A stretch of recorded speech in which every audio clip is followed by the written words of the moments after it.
আগের ভিডিওতে তোমাদের দেখিয়েছিলাম যে সোনাঝুরি হাটে গেছি। এবার হাট থেকে কী কী জিনিস কিনে এনেছি চলো এবার সেগুলো তোমাদের দেখাই। এই ওয়ান পিসটা কিনেছিলাম, এটার দাম নিয়েছিল 350 মতো।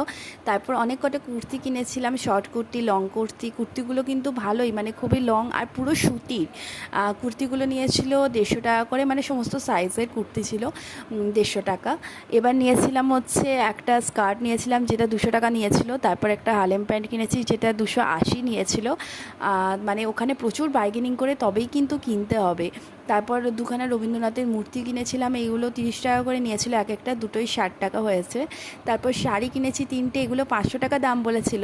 প্রচুর বার্গেনিং করার পর 300-তে আনতে পেরেছি। এই শাড়ি 3খানা নেওয়া হয়েছে। কিন্তু তোমাদের আগেই বলেছিলাম যে যেতে লেট হওয়ার জন্য সন্ধে হয়ে গেছিলো, তাই পুরোপুরি কেনাকাটা সেখান থেকে করতে পারিনি।